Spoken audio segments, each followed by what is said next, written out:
Please calm down. Okay.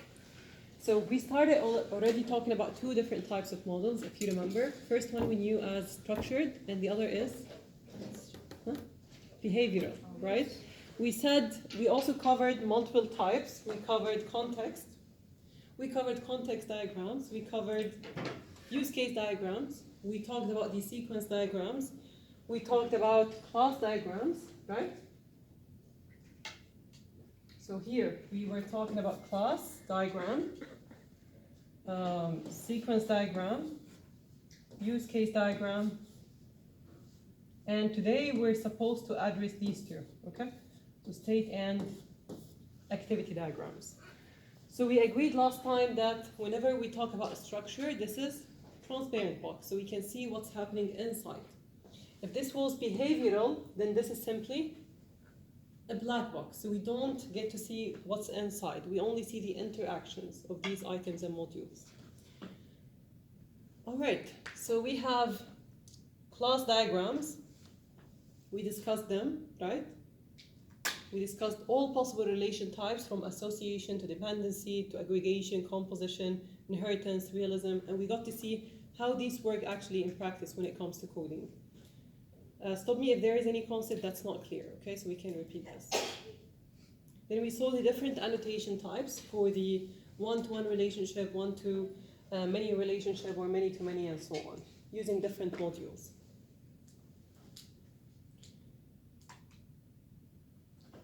Then we jumped here into use cases. And mostly these two are what we know as interaction models, right? So we got to start with the use case diagrams, and we were able to identify actors, the key features that the system needs to support, and also what are the possible boundaries existing in my system. And of course, any relation between use cases that are either mandatory or optional. Then we enhanced our design by simply elaborating on every use case separately. We call this use case table, right? A full template that is covering all aspects behind every use case and how it interacts with actors and how these steps are simply split.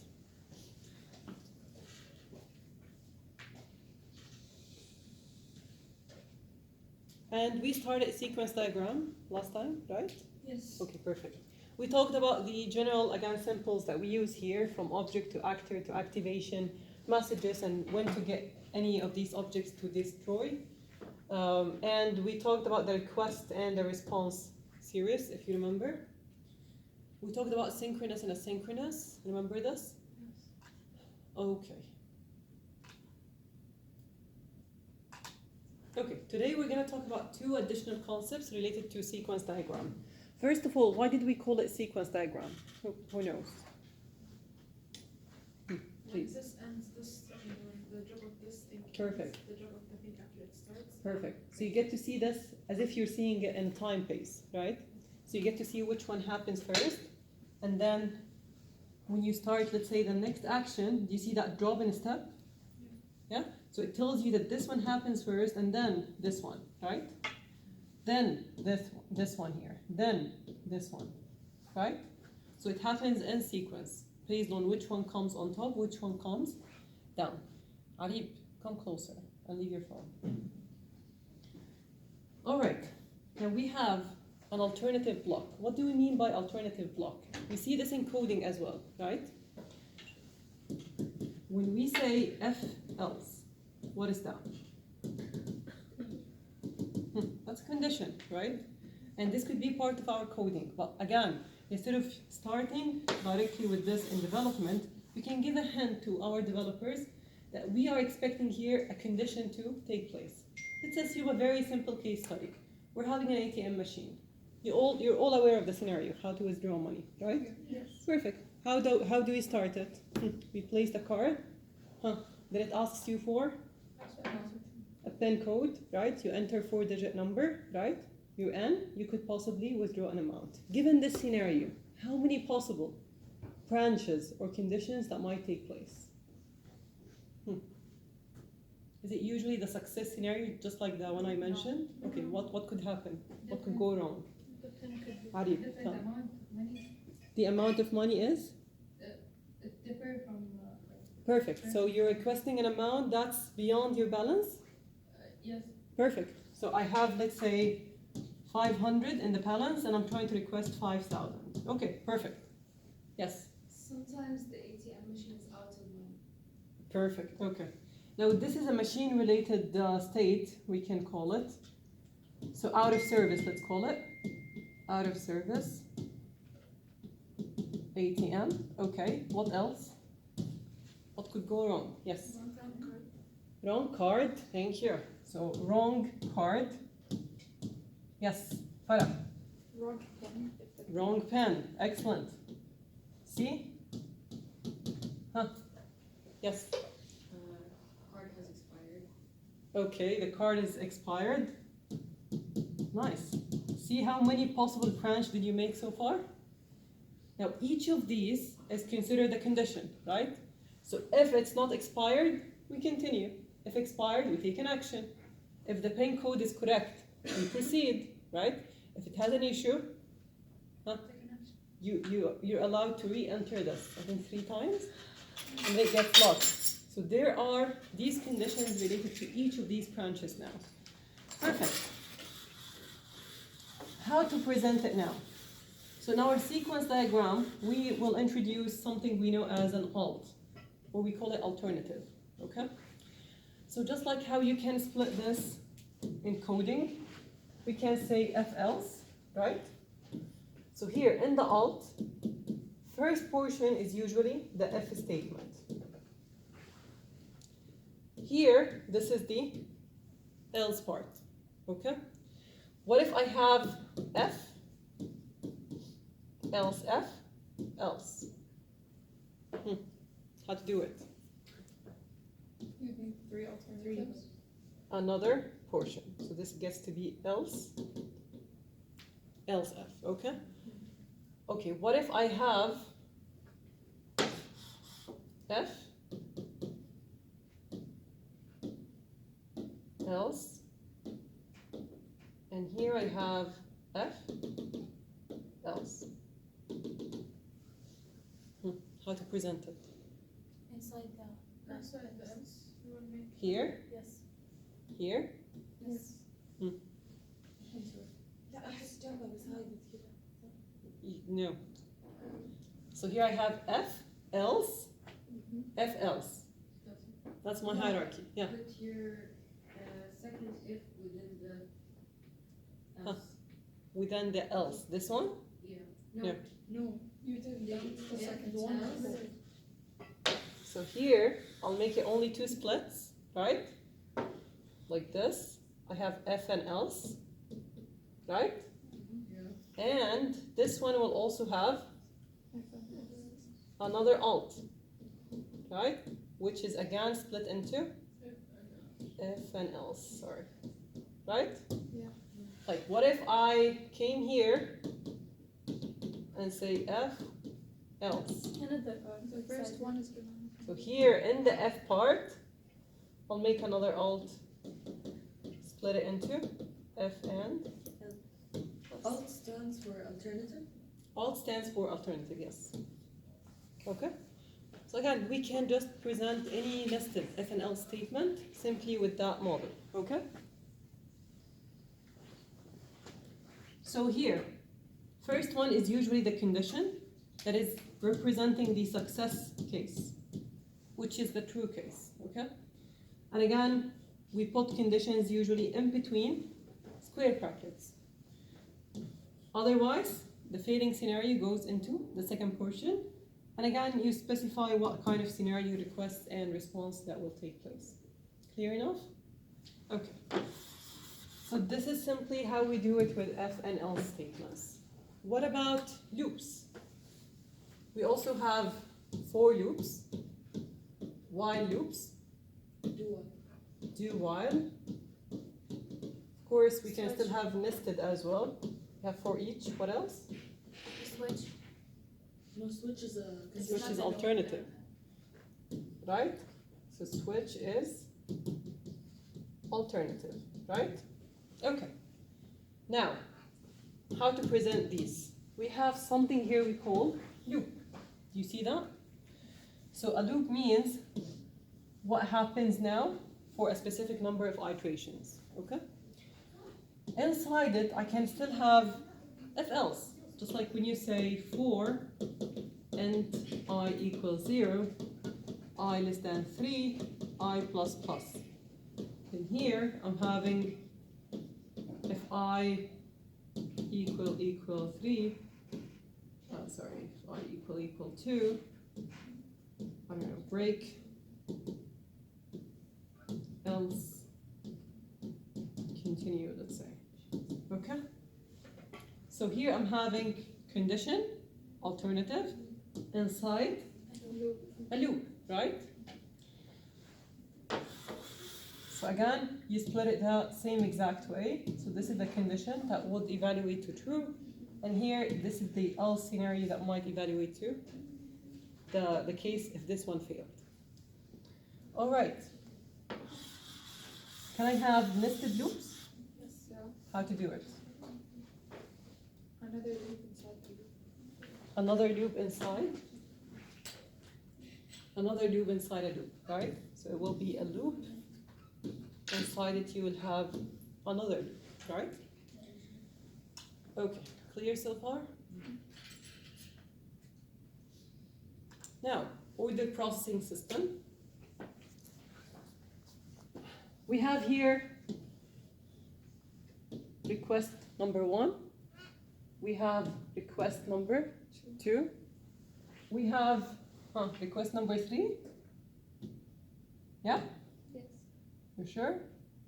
Alternative number 2. That's Alternative number 2. an alternative. We call this what? A condition, right? Yeah. So here I decided not to make it an alternative. It's one condition only. Only in case if it's okay, this will happen. So it's like an if, just an if without an else, okay? That's why we don't need an alt in that case. Okay. Okay, I forgot to explain here something. The opt. So opt here means what? Optional, exactly. Where do we see an optional case? Switch blocks, exactly. When we say case, then default. So if none of them work, then this one will take place. Okay, so we don't count conditions as requests. Okay, conditions are only made to validate your next action. So here, this is the exact action, the update amount, right? Then I have 4, then I have 5. Is that the right sequence?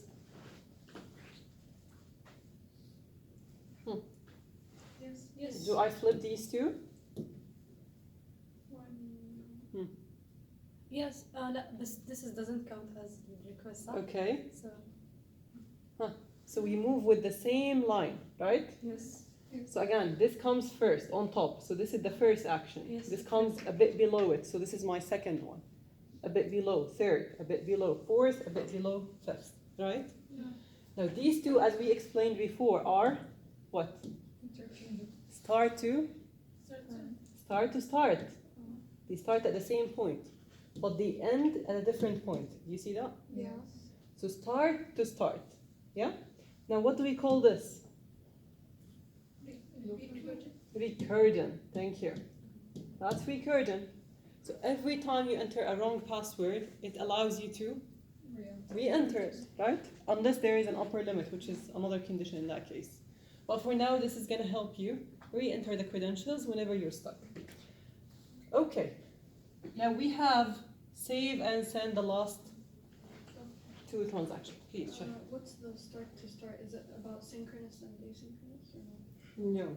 Okay, so synchronous is synchronous. It depends on how you receive your response, right? When we say, for example, a request, then a response, then a response, right?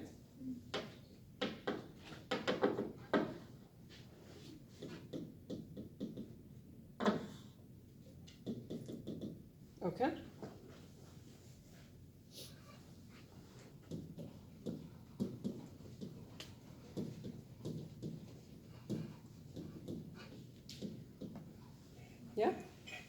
And there is the other scenario when you have, sorry, my bad.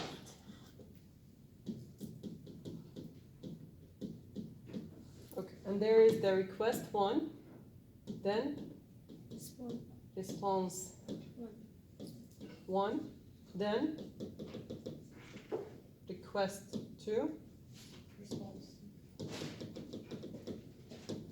response two. Now these are the synchronous asynchronous, right? So this one here, does it wait for the other action to receive its own response? No. How about this one? Yes. Yes, so we have to finish the entire pipeline and then we start receiving our final response. So this is synchronous. Async. This is asynchronous, this is synchronous. Okay. Okay? Right. But again, start to start, end to end, this is among the calls you initiate, right? So here these two are starting at the same point, right? They're starting in parallel, we can call it. Okay. Yes, please, Lean. This validation, women validate. بالنسبة لي, sorry? Validation. Validate, yeah. Is it that validation isn't related to validate? This one? Yes. Validation. Validation. Yes, Okay. that's a condition that comes from this. Yes. Okay, did you notice here anything special? So I'm not adding a command. This is what? A call to methods, right? So that serves as a blueprint for developers, telling them I'm expecting a method, right, that will connect these two people together, having this possible input and this possible output, right? Then you can see and trace back how the process goes to fulfill this request. Yes? Any question? All good?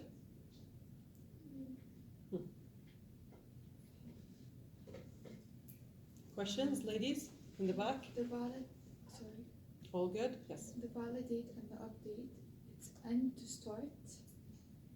Yeah. Validate and update, end to start. Where is that? Validate, this one, And and? update. That. Yes. Yes. So only when this loop ends, This can start. this starts. Okay. True. Don't you mean the start to start thing? Like both? I forgot. So like they both work simultaneously? Yeah. Not necessarily. Like at a point of time, this can be just in parallel. Like you, okay. Remember what we talked about in terms of sprints, let's say? When we talk about increments, we can say we're working on one module, right? Yeah. This module is taken 7 days long to finish. Agree? Yeah. Then this module, to be built, it requires perhaps 4 methods. Let's call it M1, 2, 3, 4. Good? So in that case, I can say, okay, I'm starting within the 7 days frame. I'm starting this one on day, let's say 1. This is on day 3, let's say. This is on day 2. This is on day 2. So these two are starting in the same day, not necessarily same hour, right? So we call it start to start still, because they start at the same point. Now these two, now again depends. If they work under the same module, within the same time frame, we still can consider this start to start. So we start to end? No, it depends. Like start to end means what? So you need to start something. So this one is task 1, let's say. And I have task 2. Let's call this, okay, opposite. That's task 2. This is task 1. Now this is start to end. So for this to start, this needs to end. Okay? So it depends on the situation. Yes. Okay, now you're all aware of the ATM process, like how it works usually, right? So let's assume we're having this scenario. I want someone from the ladies in the back to read this scenario aloud. Please. Yes. please. In this scenario, the user interacts with the ATM by inserting the card to initiate the transaction. The ATM receives the card and sends a verification request to the consortium, which acts as an intermediary network connecting multiple banks. The consortium then contacts the bank associated with the card to verify the account. If the bank determines that the account is not valid or has issues, it returns a message indicating that the account is not approved. The consortium relates information back to the ATM, which in turn issues a reject card response and proceeds to eject the card to the user. A time constraint ensures that the entire process from card insertion to ejection occurs within 10 seconds, maintaining efficiency and user satisfaction. This interaction illustrates the coordinated communication and hand-bound validation process among multiple systems in the ATM transaction. Excellent, thank you. All right, can you tell me how many possible actor or object that are interacting in this sequence diagram? Let's highlight them. User, ATM, excellent. What? Consortium, okay. The bank. Bank. Anything else? All good? That's it, okay. Like, do we have any possible condition clearly stated? Yes. Like what? If the account verification that the account is not valid or has issues, it returns a message indicating that the account is not valid. Excellent, okay. So this one here is a condition that's clearly set. Okay, so it depends whether it's valid or not, the account. Who does? The bank. Okay, any other thing? Yes. Verify the account. Again? لا, I'm not sure. Okay. Time constraint. So we have here a time constraint. So this entire process need to take 10 seconds. only 10 seconds. So from the moment you insert your card to the moment you eject it, this has to take 10 seconds. Again, this depends on the context itself. Please. An else statement where it says the consortium relays this information back to the ATM, which in turn issues a reject card response. Excellent, okay. So here, so based on the reply that came in from this entity, this can either reject the card and eject it back. Okay, nice. So this is what you mentioned. You all have your laptops? Who has it? Okay, take this as an exercise home, okay? So the answer is here on the slides. I just need you to practice doing it on Draw.io, okay? It is there, it's on Moodle. Okay, I'm gonna explain it even to you. Draw.io. Yes, yes. Remember? Draw.io. Okay? So open this and try practicing making this diagram work. Like, do you see everything we discussed here? Yes. So you بس see ليش مو احنا ولا الاي تي ام هذا هي actors؟ Oh, okay, nice. That's a good question. Like, we have objects and actors. Actors are usually human. Yes. Humans, okay? If it's an object, like an ATM, consortium, or bank, we just represent it with a box, like this. Oh, okay. Okay, but they're all considered entities. And the interaction between them is what builds your own sequence diagram here. Type. We have, again, user, ATM, consortium, and the bank. The lifeline of each of them is clearly defined with these boxes. So the user is active throughout the process, from the moment you approach the ATM machine till you exit with a possible cash in pocket, right? Yeah. Now the ATM is only active when you insert the card in it. So its lifetime starts here. The consortium comes to an activity only when it gets to receive the verification request for any card, right? And it ends its own task when? Reject or accept, like whenever a response is back, right? So it could be the case that this card is fine. Agree? Yeah? لا طيب, tell me. ما لا يعني ما فهمت أصلا. You have a card, right? You put it in ATM. This card is either valid a valid card or just a wrong card. Okay. Okay? Who tells you that this is the right card? Like for example, you have here any credit card name. Can you, let's say, still use it in another country? Let's assume it's not Visa. No. No. How does it know? The consortium's job. Yeah. Okay. So it double check on the card you're entering, right? And it makes sure that this is a valid one. Okay? So if it's an international card, it has to double check. Okay? If this is only local card, then at least it's valid one, not a fabricated card. So I don't add, let's say, my student ID and it acts like a card, right? It has to go through a verification process. So who tells if it's good card or not? This is Consortium. the guard. Okay. Now who tells that you are an active member?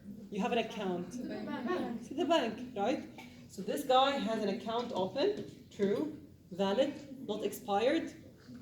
Now this is the bank's job.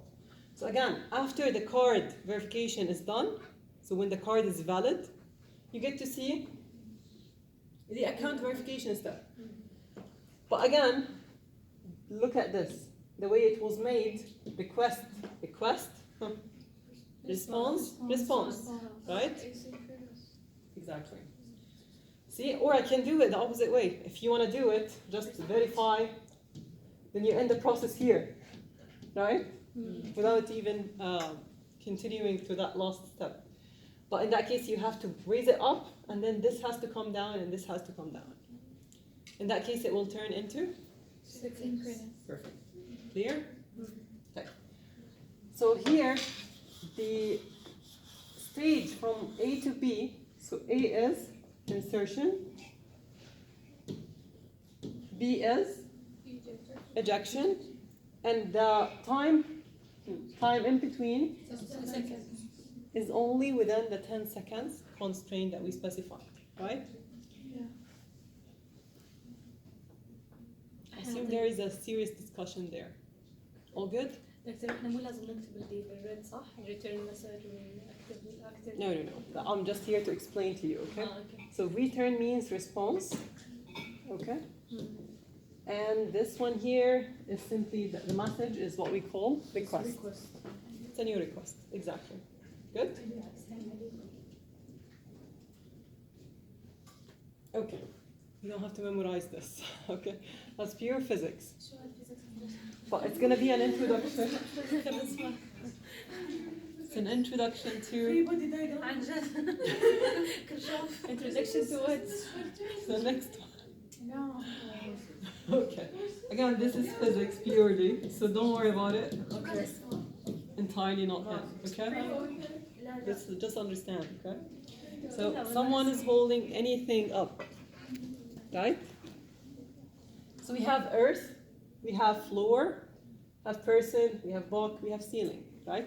Now there is a relation between all these objects. You agree? Gravity, exactly. So based on some inputs and outputs, these states might actually change. Okay. So let's skip this. I want to jump here. Let's look into a more meaningful example here. You all dealt with games? Yes. Okay. Whenever you have any character in a game, Doctor, is this a Fortnite character? I don't know. Is it? No. Okay. So I have a character, and this character could possibly be running, could jump, could fall, okay? So these are three possible states. We call them states. So how do we identify a state? Usually there is initial state, so a place from where you start, yeah? So we can start running in most of the like games, the 2D platformer games, you start with a character that's already running, right? You only need to let them jump or let them, I don't know, double jump or fall and so on. So how would you change one state to another? This is simply the action that you make, right? So I have a button, let's say. This button is for jumping. Another one is when you reach, let's say, the apex of jump. In that case, you fall. So trajectories, right? Yeah. So when the character is here in the top, then the gravity takes place. So it falls, right? But when you press jump, what is that? Oh, okay. When you press jump, this gets you into that point at the peak. True? Yes. Okay, so these are my two actions, and these are the transitions we have in our states. Agree? Yeah. So I can just simply put 3 key states like that, but we call this cyclic model. Do you see why it's cyclic? Because it's in a cycle. Because It's it's a looping loop, right? So it's either stand or jump or run, right? And each of them can simply Loop back. loop in. We call this recursion. So stand, you can still keep on standing. You can still Keep on jumping. You can still run, and so on. So I have mostly 3 possible actions. One is pressing the upper key. One is pressing the A key. And nothing, doing nothing, okay? So this one makes which state available? This one? Running. Running. Really? No. Okay. Stand. Huh. Stand. Huh. Up is? Stand. Stand and Up jump. is stand. Running. Up is? Apex jump. Stand. Jump. Look at the model. Huh. Jump. A gets you in. Up is a loop كذا. A gets you to jump.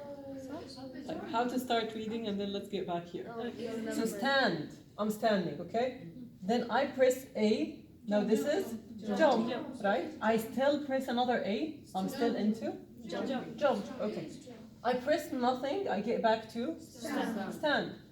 I press up. I move to run. I do nothing. I get back to stand.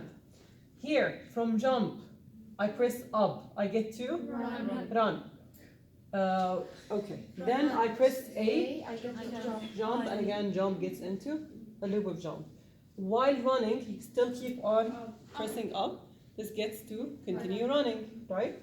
Again, pressing nothing gets you back into stand. So we call this cyclic because it ends up entirely in a circle. It's a loop, right?